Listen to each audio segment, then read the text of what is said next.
Much of colonial Nigeria, empires moved on human backs long before vehicles entered forests of West Africa.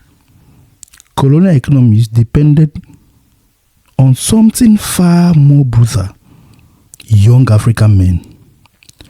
Across southern Nigeria, entire villages lived in fear of carrier recruitment. Systems that transported weapons, alcohol, machinery, trade goods, colonial wealth.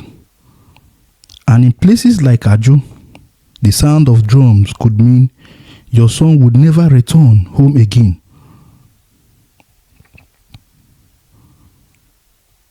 Rain hammered violently through the forest canopy. Carrier lines dragged slowly through the mud. Barefooted boys staggered beneath giant colonial crates. Some carried mirrors they would never own. Some carried bottles of gin they would never drink.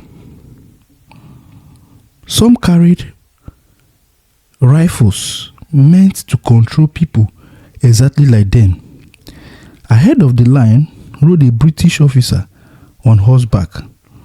Beside him walked a tall African man gripping a long cane. His name is Ekpa.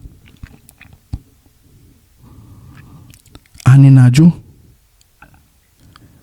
the people feared him more than death himself.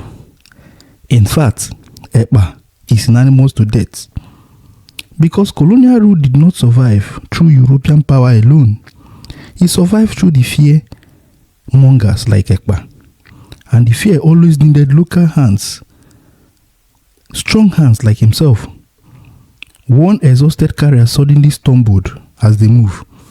The crate slipped from him. Crack! His neck smashed against a tree root.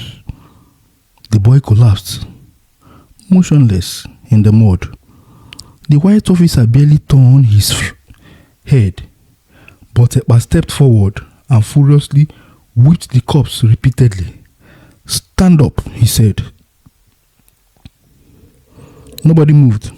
Nobody spoke, because under colonial labor system, even death was not enough to stop the march. The endless forest swallowed the carrier and the carrier lines. Slowly into the fog they marched, as if the trees themselves were feeding on young men. Far away in Ajo, a woman woke suddenly from sleep. Then she heard it. Boom, boom. The recruitment drum had sounded. Everything stopped. Women rushed outside. Fathers froze. They have come again. Young men disappeared into darkness. Children started crying, because in Ajo, when they come for you, you never say no. The drums meant only one thing: another carrier list has arrived. Once your name entered the list, your body no longer belonged to your family. It belonged to the colonial road. This has been the case across most villages in the early 1900s.